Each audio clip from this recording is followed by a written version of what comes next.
Micro economics থেকে chapter 2 suggestion. Chapter 2 এ যেটা আছে ইউটিলিটি থিওরি থেকে আমি আজকে সাজেশন দিচ্ছি। মোট উপযোগিতা, প্রান্তিক উপযোগিতা, টোটাল ইউটিলিটি, মার্জিনাল ইউটিলিটি, পার্থক্য কি, মেনলি পার্থক্য কি তোমরা যদি পড়ে যাও তাহলে সবটাই পারবে।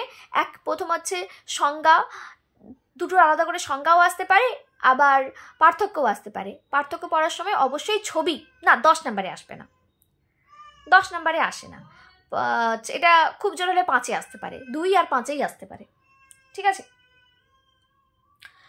এবার হচ্ছে ক্রমহ্রাসমান প্রান্তিক উপযোগিতার নিয়ম, অনুমান নিয়ম আর ব্যতিক্রমটা খুব একটা ইম্পর্টেন্ট না, কিন্তু অনুমান, এই নিয়মটা মেনলি খুব ইম্পর্টেন্ট। ক্রমহ্রাসমান প্রান্তিক উপযোগিতার নিয়ম আর অনুমান, এই দুটো মেনলি ইম্পর্টেন্ট। উপযোগিতা তত্ত্বের কার্ডিনাল এবং অর্ডিনাল তত্ত্বের দুটো তত্ত্বই খুব ভালো করে রেডি করে যাবে। কার্ডিনালে হচ্ছে ওই ইউটিলিটি দিয়ে, মার্জিনাল ইউটিলিটি আর দামটা কিভাবে স্থির হচ্ছে সেটা দিয়ে, আর অর্ডিনাল হচ্ছে সংখ্যার সাহায্যে, কার্ডিনালটা সংখ্যার সাহায্যে, আর অর্ডিনালটা হচ্ছে ইনডিফারেন্স কার্ভ আর বাজেট রেখা দিয়ে। দুটোই পড়ে যাবে। দুটো পড়ে গেলে পার্থক্য, যদি 2 নম্বরের পার্থক্য আগের বার এসেছে, এবার তোমাদের সমস্যা হচ্ছে যে থার্ড সেমিস্টারের জন্য কোনগুলো ইম্পর্টেন্ট আর ফার্স্ট সেমিস্টারের জন্য কোনগুলো ইম্পর্টেন্ট বলা মুশকিল। ফার্স্ট সেমিস্টারের জন্য আমি বলতে পারি যে এটা 2 নম্বরে আসার চান্স কম, কিন্তু 5 নম্বরে আসতে পারে। আচ্ছা, একটা মিনিট আমি দেখি একটা পার্থক্য, যদি আমার সম্ভবত নোটসে পার্থক্য আমি লিখিয়ে দিইনি, একটু লিখে রাখো তো কোশ্চেনটা। আচ্ছা, আরেকটা ব্যাপার, ওই রিমেনিং কোশ্চেন আমি বানিয়েছি, রিমেনিং কোশ্চেনের নোটসটা বানিয়েছি, দিয়ে দিই তোমাদেরকে। হ্যাঁ, এইবার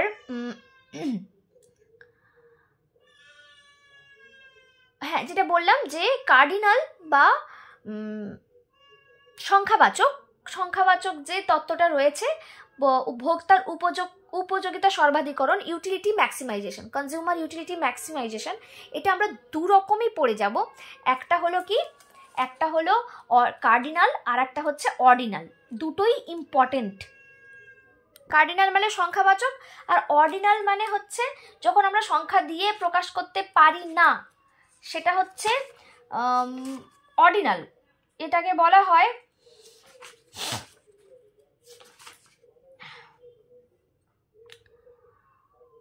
অ্যাপ্রোচ, এটা হচ্ছে ইনডিফারেন্স কার্ভ অ্যাপ্রোচ। অর্ডিনালের বাংলা হচ্ছে ক্রমবাচক, ঠিক আছে। ইংরেজি বাংলা দুটো শব্দই জেনে যাব, কারণ এখানে প্রশ্নটা কার্ডিনাল অর্ডিনালি লিখেছে, বাংলা শব্দ দুটো লেখেনি। এবার তাহলে আমরা প্রথমে এ দিয়েই বুঝতে পারছি, একটা হচ্ছে সংখ্যা দিয়ে বোঝানো হবে, আর একটা হচ্ছে ক্রমিক অনুসারে বোঝানো হবে। আমরা কোনটা কত ভালো লাগে সেটাকে আমি সংখ্যা দিয়ে, যে হয় না এটাকে 10-এর মধ্যে কত দেবে, এই খাবারটাকে 10-এর মধ্যে কত দেবে, আসলেই তো নাম্বার দেওয়া যায় না, কিন্তু তবুও ওই 10-এর মধ্যে 9 দিলাম, 10-এর মধ্যে 10 দিলাম, এই রকমভাবে যদি আমি বলি তাহলে সেটা কার্ডিনাল। আর অর্ডিনাল হচ্ছে যে অনেকগুলো খাবার আছে, তাকে আমি চয়েস করলাম যে এটা ভালো, তারপরে এটা ভালো, তারপরে ওটা ভালো, এইরকমভাবে যদি চয়েস করি তাহলে হচ্ছে সেটা অর্ডিনাল, ঠিক আছে। অর্ডিনাল ওই ক্রমিক বাচক। আর বলা যেতে পারে আমরা কার্ডিনালের ক্ষেত্রে ইউটিলিটি, উপযোগিতা, প্রান্তিক উপযোগিতা দিয়ে দাম স্থির করা হয়, আর অর্ডিনালের ক্ষেত্রে কি করা হয়, অর্ডিনালের ক্ষেত্রে করা হয় নিরপেক্ষ রেখা এবং বাজেট রেখার মাধ্যমে ভারসাম্য স্থির করা হয়, ঠিক আছে। কার্ডিনালের ক্ষেত্রে একটা দ্রব্যের দামটাই স্থির করা হয়, একটা দ্রব্যের দাম তার নিট উপযোগিতা, প্রান্তিক উপযোগিতা এগুলো স্থির করা হয়। আর অন্যটার ক্ষেত্রে অর্ডিনালি কিন্তু দুটো দ্রব্য নেওয়া হয়, লিখে রাখো যে মানে ছোট ছোট করে লেখো। কার্ডিনালে হলো একটি দ্রব্যের জন্য স্থির করা হয়, কার্ডিনালে দুটো দ্রব্য আছে যদিও, সাধারণত একটি দ্রব্য না থাক, তাহলে লিখতে হবে না, দুটো দ্রব্যও হয় না থাক, এই পয়েন্টটা লিখতে লাগবে না। যে কার্ডিনালের ক্ষেত্রে একটি দ্রব্যের ক্ষেত্রেও ভারসাম্য পাওয়া যায়, ভারসাম্য দাম নির্ণয় করা যায়, কিন্তু অর্ডিনালের ক্ষেত্রে দুটি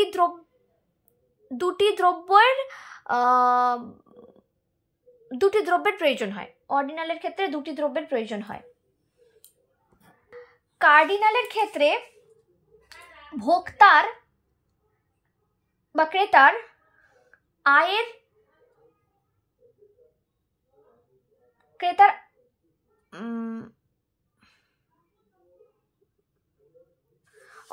কার্ডিনাল ইউটিলিটি বলছি, হ্যাঁ কার্ডিনাল ইউটিলিটি বা আমাদের কি জানো সংখ্যাবাচক পদ্ধতিতে, কার্ডিনাল মেথড বা কার্ডিনাল অ্যাপ্রোচ বা সংখ্যাবাচক পদ্ধতিতে ভোক্তার আয়কে ধরা হয় না, কিন্তু নিরপেক্ষ রেখার মানে অর্ডিনালের ক্ষেত্রে ভোক্তার আয় একটি গুরুত্বপূর্ণ ভূমিকা রয়েছে। ভোক্তার আয়ের একটি গুরুত্বপূর্ণ ভূমিকা রয়েছে। এরপর হচ্ছে নিরপেক্ষ রেখা থেকে তোমাদের ফার্স্ট সেমিস্টারে সম্ভবত কোয়েশ্চেন এসেছিল, নিরপেক্ষ রেখার সংজ্ঞা দাও, নিরপেক্ষ রেখার বৈশিষ্ট্য। এটা কিন্তু ইম্পর্টেন্ট একটা টপিক, তাই মিনিমাম একবার রিডিং দিয়ে যাবেই, অবশ্যই রিডিং দিয়ে যাবে। আগের বার এসেছিল কলেজের ক্ষেত্রে এই একটা ব্যাপার যে আগের বার এসেছিল মানে এইবারে আসার চান্স মানে প্রায় 0%, এটা কিন্তু নয়। কলেজের ক্ষেত্রে আগের বারের কোশ্চেনটা কিন্তু রিপিট হয়, অনেক ক্ষেত্রে রিপিট হয়েছে, তাই এটা কিন্তু মানে একেবারে ইগনোর করে যাবে না। নিরপেক্ষ রেখা সংজ্ঞা দাও, নিরপেক্ষ রেখার বৈশিষ্ট্য। যেহেতু নিরপেক্ষ রেখা কাকে বলে, নিরপেক্ষ রেখার বৈশিষ্ট্য এসেছে, তাই নিরপেক্ষ রেখা থেকে আরো দুটো প্রশ্ন করে যাও। সেটা হচ্ছে নিরপেক্ষ রেখা নিম্নমুখী হয় কেন?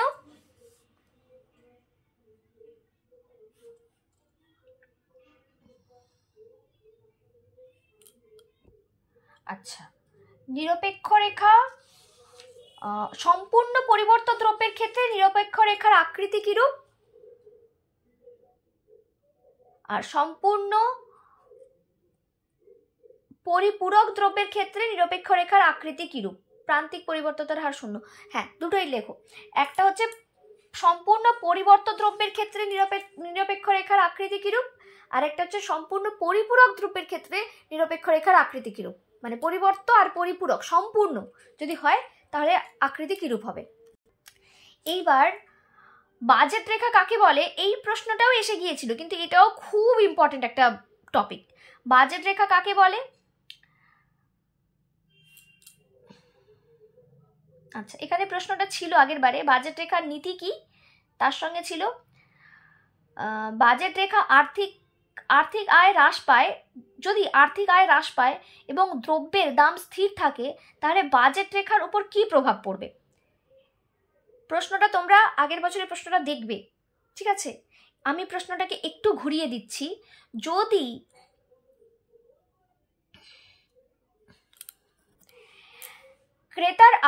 ক্রেতার আয় এবং যে কোনো একটি দ্রব্যের দাম স্থির থাকে, অপর দ্রব্যের দাম পরিবর্তনের ফলে বাজেট রেখার কিরূপ স্থান পরিবর্তন হবে। আগেরটা থেকে একটু উল্টে কোশ্চেনটা দিলাম। কোশ্চেনটা সম্ভবত উত্তরটা আমি নোটসে লিখিনি, আমাকে একটু মনে করাবে। আরও কিছু ইম্পর্টেন্ট প্রশ্ন আছে। আয় প্রভাব কাকে বলে?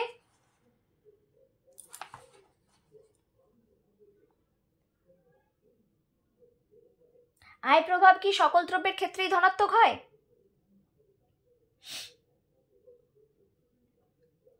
মানে এই প্রশ্নটা আমরা এই প্রশ্নটা করলেই হবে। আয় প্রভাব মানে স্বাভাবিক দ্রব্য নিকৃষ্ট দ্রব্যের ক্ষেত্রে কি হচ্ছে সেটা আমরা জেনে যাব। পরের প্রশ্ন, পরিবর্ত প্রভাব কাকে বলে? আয়ভোগ রেখা কাকে বলে? একটি স্বাভাবিক দ্রব্যের ক্ষেত্রে আয়ভোগ রেখার আকৃতি কিরূপ? পরিবর্ত প্রভাব কাকে বলে বলেছি? পরিবর্ত প্রভাব কি সর্বদাই ঋণাত্মক? পরিবর্ত প্রভাব কাকে বলে? পরিবর্ত প্রভাব কি সর্বদাই ঋণাত্মক? দাম প্রভাব কাকে বলে? দাম ভোগ রেখা কাকে বলে?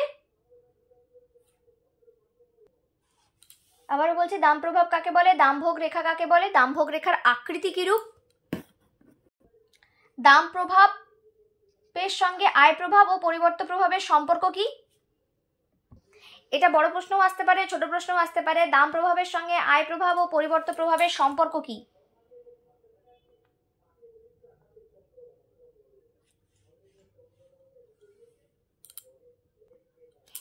এঞ্জেল রেখা কাকে বলে? চিত্রসহ ব্যাখ্যা করো। দাম প্রভাব ও আয় প্রভাবের পার্থক্য লেখো। আচ্ছা, এইবার আরেকটা প্রশ্ন, তুমি কি মনে করো এইটা লিখতে পারো, সমস্ত গিফেন দ্রব্যই কি নিকৃষ্ট দ্রব্য? সমস্ত গিফেন দ্রব্যই নিকৃষ্ট দ্রব্য, কিন্তু সমস্ত নিকৃষ্ট দ্রব্য গিফেন দ্রব্য নয়, কেন? সমস্ত গিফেন দ্রব্যই নিকৃষ্ট দ্রব্য, কিন্তু সমস্ত নিকৃষ্ট দ্রব্য গিফেন দ্রব্য নয়, কেন? কতগুলো কোয়েশ্চেন বললাম?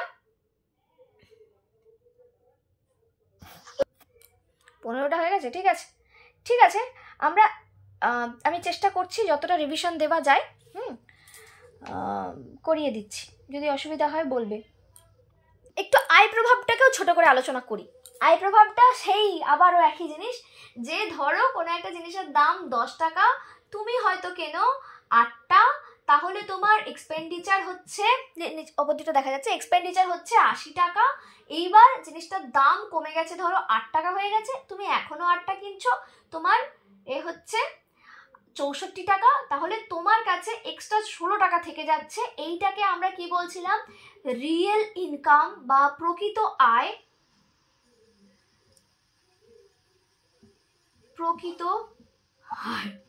আমি এক্ষুনি এইভাবে প্রকৃত লিখছিলাম, আমার একটা স্টুডেন্ট ইংলিশ ভার্সন, আগে বাংলা মিডিয়ামে পড়তো, এখন স্কুলে ইংলিশ ভার্সন নিয়েছে, বলছে যদি আমি ইংলিশ ভুলে যাই তাহলে আমি এরকম লিখে দিয়ে চলে আসবো। ইংলিশ ভার্সনে পরীক্ষা দিচ্ছে, বাংলা না প্রথম থেকে একই এক্সাম্পল আমার এটাই। ঠিক আছে, শোনো তো, এবার বলছি যে এটা কি হতে পারে, কেন আমি দুটো নিলাম, কারণ ও যেটা বলছে ওই হিক্স আর এতে, না হলে আমি আয় প্রভাবটা যদি রিপিট না করি তাহলে বোঝাতে অসুবিধা হবে, যাদের আয় প্রভাব ভুলে গেছো তাদের অসুবিধা হতে পারে। এইবার বলছে যে 16 টাকা আমার এক্সট্রা হয়েছে, এই 16 টাকা দিয়ে আমি কি করতে পারি? এই প্রোডাক্টটাই আরো দুটো কিনতে পারি, অথবা আমি কি করতে পারি, যদি দুটো কিনি, যদি এখানে কি হয়েছে, প্রাইস কমে গেছে, প্রাইস কমে যাওয়ার জন্য রিয়েল ইনকাম বেড়ে গেছে বা প্রকৃত আয়, এটাকে আমরা আরেকটা কি বলছিলাম, এইটা হচ্ছে কি ক্রয় ক্ষমতা। প্রকৃত রিয়েল ইনকাম বাড়ছে বা ক্রয় ক্ষমতা বাড়ছে, ক্রয় ক্ষমতা বা পারচেসিং পাওয়ার, ক্রয় ক্ষমতা বাড়ছে। ক্রয় ক্ষমতা বাড়ার জন্য আমার কি হচ্ছে, আমার যদি চাহিদা বেড়ে যায় তাহলে এটাকে আমরা কি বলবো? Normal good. এটাকে আমরা বলবো নর্মাল গুড বা সাধারণ দ্রব্য বা স্বাভাবিক দ্রব্য, বাংলাতে যেটাকে বলা হয় স্বাভাবিক দ্রব্য বা সাধারণ দ্রব্য। এইবার ধরো তুমি ভাবছো যে এটার দামটা তো কমে গেছে, আমি এটাকে একটা কাজ করি, 8টার জায়গায় 7টা কিনি, তাহলে আমার খরচা কত হচ্ছে? 56 টাকা। এক্সট্রা কত থাকছে? 80 টাকা থেকে 56 টাকা বিয়োগ করলে কত হবে? 4 2 24 টাকা। ঠিক আছে, 24 টাকা। কেন আমি কম কিনছি? হতে পারে যে এই প্রোডাক্টটাই, ধরো আমি চা কিনি, চায়ের হচ্ছে ওই কি বলে 80 গ্রাম হয়তো চা কিনি, ঠিক আছে, সেই জায়গাতে আমি 70 গ্রাম চা কিনলাম, আর 10 গ্রাম কি কিনলাম? 20 টাকা দিয়ে, ধরো 20 টাকা দিয়ে আমি কফি কিনে নিয়ে আসলাম। ব্যাপারটা বোঝো যে আমার কোয়ান্টিটি আমি 8টাই রাখবো, হয়তো যেহেতু দামটা কমে গেছে আমি এটাকে আরেকটু কমিয়ে আরেকটু উৎকৃষ্ট মানের, যেই টাকাটা এক্সট্রা হচ্ছে সেই টাকা দিয়ে আমি একটা উৎকৃষ্ট মানের জিনিস কিনবো। সেই প্রসঙ্গে আমরা পরে আসি। এখানে ব্যাপারটা হচ্ছে যে এই যে যদি এরকম হয় যে প্রাইস ডিক্রিজ করেছে, রিয়েল ইনকাম বেড়েছে, কিন্তু কি হয়ে গেছে, কোয়ান্টিটি কি হয়ে গেছে, কমে গেছে, তাহলে সেটাকে আমরা কি বলবো? ইনফেরিয়র গুড বা নিকৃষ্ট দ্রব্য। বোঝা গেছে? এটাকে আমরা নিকৃষ্ট দ্রব্য বলবো। তাহলে আয় প্রভাব দুরকম ভাবে কাজ করতে পারে, এটাকে আয় প্রভাব বলা হবে, যে দাম কমলে আমাদের প্রয়োজনীয় জিনিস কেনার পরে যে টাকাটা এক্সট্রা থেকে যায় সেটা আমার প্রকৃত আয় বৃদ্ধি পায়, ক্রয় ক্ষমতা বৃদ্ধি পায়, তাকে বলা হয় আয়। ক্রয় ক্ষমতা বৃদ্ধি পাওয়ার জন্য চাহিদার পরিবর্তন হয়। চাহিদার যে পরিবর্তন হচ্ছে, চাহিদা বাড়তেও পারে বা কমতেও পারে, সেটাকে আমরা কি বলছি? আয় প্রভাব। আয় প্রভাবের জন্য চাহিদা বাড়ছে বা কমছে, ঠিক আছে? তো আয় প্রভাবে আমরা কি দেখছি? পজিটিভ জিনিসও হতে পারে, নেগেটিভ জিনিসও হতে পারে। যদি পজিটিভ হয় তাহলে তাকে বলবো নর্মাল গুড, আর হচ্ছে কি বলে, যদি নেগেটিভ হয় তাহলে নিকৃষ্ট দ্রব্য। তাহলে আয় প্রভাব যদি ধনাত্মক হয়, দুটোই পজিটিভ, মানে দুটোই বাড়ছে বা দুটোই কমছে, তার মানে সাধারণ দ্রব্যের ক্ষেত্রে, সাধারণ বা স্বাভাবিক দ্রব্যের ক্ষেত্রে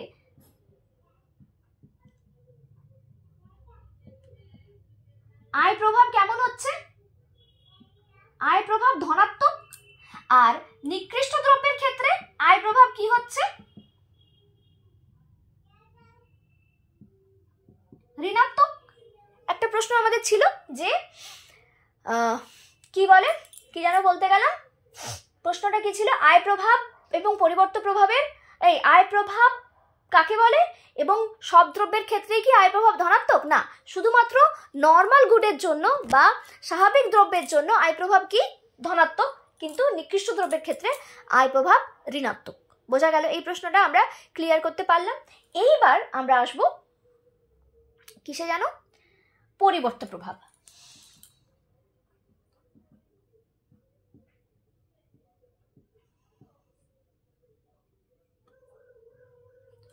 পরিবর্ত প্রভাব, ধরো চা আর কফি, সেই একই এক্সাম্পল নিই বারবার, ভাবছি পরের যখন যাদেরকে পড়াবো তাদেরকে যদি অন্য কোনো এক্সাম্পল দিয়ে বোঝানো যায়। আচ্ছা, চায়ের দাম ধরো আমি ধরলাম 20 টাকা, আর কফির দাম ধরো 25 টাকা। তুমি কোনটা কিনবে? চা কিনবে, তাই তো? এবার চায়ের দাম ধরো বেড়ে গিয়ে হয়েছে 23 টাকা। আচ্ছা, এখানে চায়ের পরিবর্তে কফি কিনতে গেলে কত টাকা এক্সট্রা দিতে হতো? 5 টাকা। 5 টাকা এক্সট্রা দিতে হতো। এবার যদি 23 টাকা হয়ে যায়, কফির দামের কোনো পরিবর্তন যদি না হয়, এখন আমাকে কত টাকা এক্সট্রা দিতে হবে? 2 টাকা। 2 টাকা। তাহলে ব্যাপারটা বোঝো, চায়ের দাম বাড়ছে, সঙ্গে আপেক্ষিক দামও বাড়ছে। আপেক্ষিক শব্দটার মানেটা কি? আপেক্ষিক শব্দটার মানে হচ্ছে কফির দামটা একই আছে, কফির দামের কোনো পরিবর্তন হয়নি। আমার এখন কি মনে হতে পারে, একজন কনজিউমার হিসেবে কি মনে হতে পারে? চায়ের দামটা বেড়ে গেছে, আর তো 2 টাকা দিলেই আমি কফি পেয়ে যাব, আমি চা কিনবো কেন? বুঝলে কি বললাম? যদি আমার কফির টেস্টটা বেশি ভালো লাগে বা লোককে বলতে বেশি ভালো লাগে যে আমি কফি খাই, চাটা আমি খাই না, এইসব চা নিকৃষ্ট দ্রব্য, আমি চা খাই না, আমি কফি খাই, হ্যাঁ, এসব কে চাটা খায়? কফির মধ্যে একটা ক্লাসি ব্যাপার আছে। তো সেই রকম যদি হয় তখন তুমি কি হবে? আরে 2 টাকা দিলেই তো চা পাওয়া যেতে পারে। তো মজার একটা কথা বলি এখানে। তো ব্যাপারটা হচ্ছে, এটা বলছিলাম যে একজন একটা সিগারেট খাচ্ছে, খেতে খেতে, এটা যদিও নেশাদ্রব্য বলা উচিত না, তবুও তারপরে দেখা গেল সে আরেকটা খাচ্ছে, সেটার দাম হয়তো তুলনামূলকভাবে বেশি ছিল আগে, কিন্তু যেটা কম দামে ব্যবহার করতো সেটার তুলনায় এখন আর ততটা বেশি দাম নয়। ব্যাপারটা কিরকম? এখানে এই এক্সাম্পলে আমরা যদি বুঝি যে আগে 5 টাকা এক্সট্রা দিতে হতো, এখন মাত্র 2 টাকা এক্সট্রা দিতে হচ্ছে, তখন মনে হচ্ছে ভাই কি দরকার আমার এটা খাবার, এটা নিকৃষ্ট জিনিস, এটা আমি খাবো না, আমি উৎকৃষ্ট একটা কিছু খাবো। তো এইরকমই ব্যাপারটা হলো যে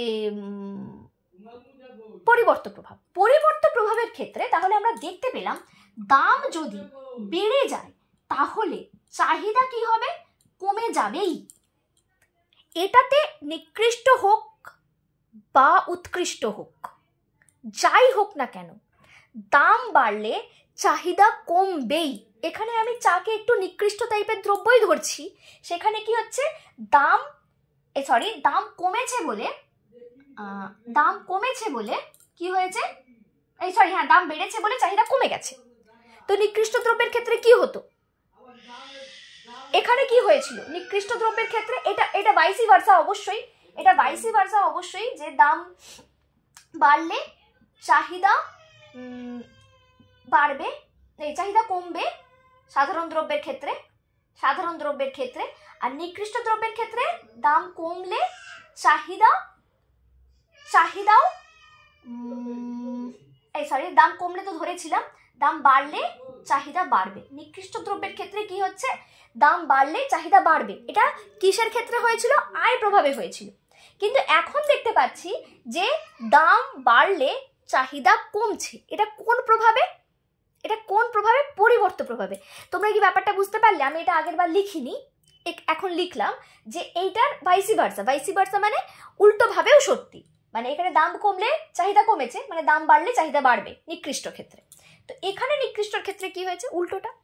মানে এটা যদি উৎকৃষ্ট বা সাধারণ দ্রব্য হতো তাহলেও এই ঘটনা ঘটতো। দাম কমলে দাম বাড়লে চাহিদা বাড়বে এবং দাম কমলে চাহিদা বাড়বে। দাম বাড়লে চাহিদা কমবে, দাম কমলে চাহিদা বাড়বে।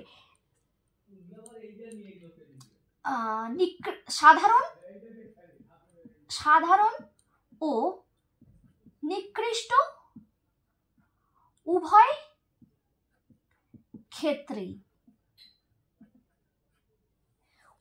ক্ষেত্রেই কি হচ্ছে যে দাম উভয় ক্ষেত্রেই।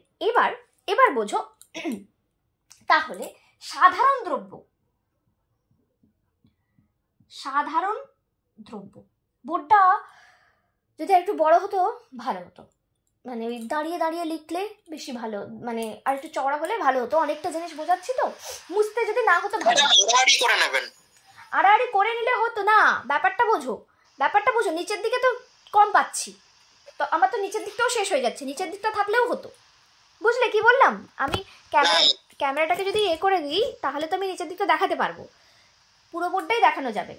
আমি বলতে চাই যে বোর্ডটা একটু বড় হলে ভালো হতো। যাই হোক, কেন বললাম যে মুছতে যাতে না হতো। যাই হোক, আমি চেষ্টা করছি না মুছে ব্যাপারটা বোঝানোর। সাধারণ দ্রব্যের ক্ষেত্রে কি হলো? আয় প্রভাবের জন্য আয় প্রভাব কি হচ্ছে? নেগেটিভলি কাজ করে।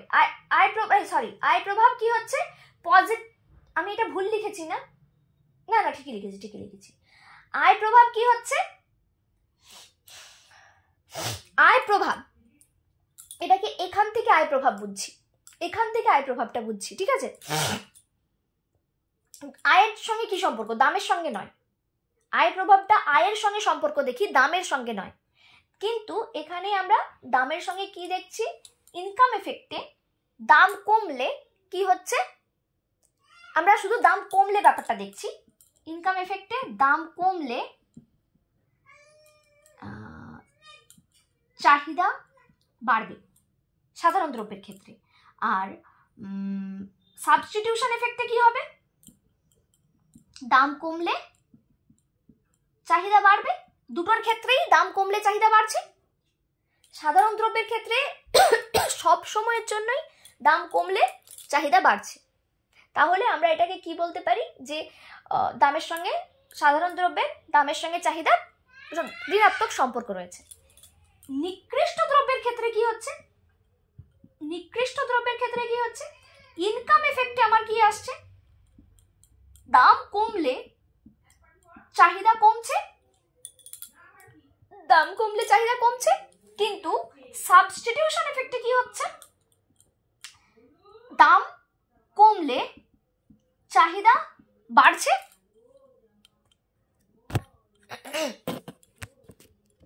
বুঝলে কি বললাম? হ্যাঁ ম্যাডাম। এইবার ধরো নিকৃষ্ট দ্রব্যেরই আমি একটা দ্রব্য নিলাম যেটাতে ইনকাম এফেক্ট বেশি শক্তিশালী সাবস্টিটিউশন এফেক্টের থেকে। তার মানে কি হচ্ছে? দাম কমলে চাহিদা কি হয়ে যাবে? তাহলে দাম কমলে চাহিদা কি হয়ে যাবে? বলো, সবাই বলো, দাম কমলে চাহিদা কি হয়ে যাবে?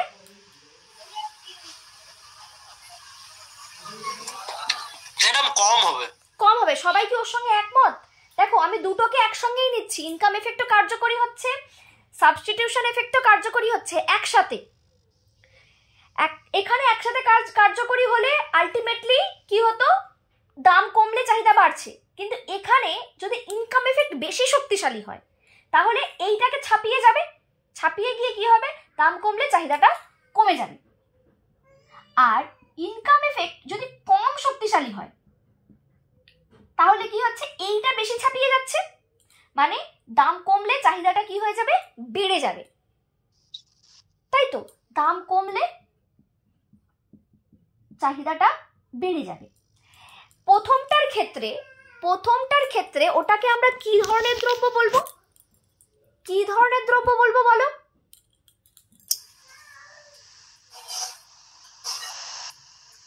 গিফেন দ্রব্য, গিফেন দ্রব্য। আর এটা হচ্ছে অগিফেন, মানে শুধু নিকৃষ্ট দ্রব্যই দুটো টাইপের।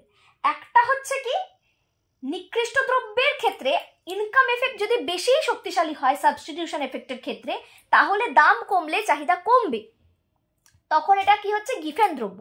আর যদি ইনকাম এফেক্ট কম শক্তিশালী হয় সাবস্টিটিউশন এফেক্টের থেকে, পরিবর্ত প্রভাবের থেকে, তাহলে কি হবে, দাম কমলে চাহিদা বেড়ে যাবে। এটা নিকৃষ্ট দ্রব্য, কিন্তু অগিফেন নিকৃষ্ট দ্রব্য। বোঝা গেল? তো এখান থেকে আমরা আরেকটা প্রশ্ন উদ্ধার করলাম যে সমস্ত গিফেন দ্রব্যকে নিকৃষ্ট দ্রব্য হতে হবে, কিন্তু সমস্ত নিকৃষ্ট দ্রব্য গিফেন দ্রব্য নয়। ক্লিয়ার? বোঝা গেছে?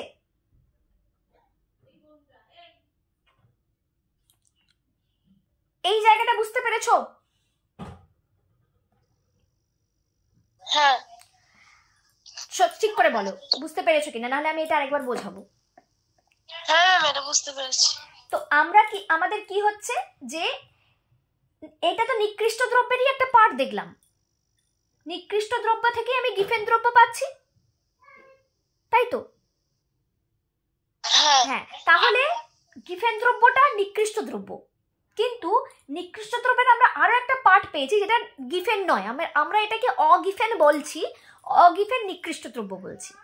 তাই সমস্ত গিফেন দ্রব্যই কি হচ্ছে, নিকৃষ্ট দ্রব্য, কিন্তু সমস্ত নিকৃষ্ট দ্রব্য গিফেন নয়, গিফেন নয়, কিছু কিছু অগিফেনও রয়েছে। বোঝা গেল? হ্যাঁ ম্যাম। ঠিক আছে, এইবার আচ্ছা, পরিবর্ত প্রভাবটাকে আমরা এবার হিগস ল্যাটস্কি এদের একটা তত্ত্ব আছে, সেই তত্ত্ব থেকে আমরা একটু বোঝার চেষ্টা করছি, পুরোটা না কিছুটা। তোমাদের বইতে কি আছে একটুখানি দেখব। এখানে পরিবর্ত প্রভাবের সংজ্ঞা কি বলেছে, ক্রেতার আয় ও ক্রেতার ক্রয় ক্ষমতা একই থাকা অবস্থায় শুধুমাত্র আপেক্ষিক দামের পরিবর্তনের জন্য চাহিদার উপর যে প্রভাব পড়ে তাকে কি বলছে, পরিবর্ত প্রভাব। আমরা আপেক্ষিক দামটা ক্লিয়ারলি বুঝতে পারলাম বিলাস? আপেক্ষিক বলতে নিজের দাম তো কমেইছে, আমরা অন্যর সঙ্গে তুলনা করে দেখছি, সেখানেও দেখা যাচ্ছে যে অন্য তুলনায় দামটা কমেছে বা বেড়েছে। বুঝলে? হ্যাঁ ম্যাম, মানে চায়ের দাম বাড়লো মানে চায়ের আপেক্ষিক দাম বাড়লো, আর কফির আপেক্ষিক দাম কমলো, মানে কফির দামে কিছু প্রভাব পড়েনি, তবুও কফির আপেক্ষিক দাম কমেছে, তাই তো? আমরা উল্টো করেই লিখবো যে চায়ের দাম বাড়লো তাই চায়ের আপেক্ষিক দামও বাড়লো, কফির প্রসঙ্গে আসবো না। ওকে ম্যাম, ঠিক আছে। এইবার বলছে যে এখানে বলছে Q1 Q2 দুটি Q1 Q2 ভোগ করলে Q1 এর আপেক্ষিক দাম বলতে বোঝায় Q1 এর এক এককের পরিবর্তে Q2 কত একক Q2 পাওয়া যায়। এইটা একটা কাজ করো, এটা তোমাদের কাছে যাদের কাছে বই আছে একটিবার পড়ো, তারপরে আমি বোঝাচ্ছি।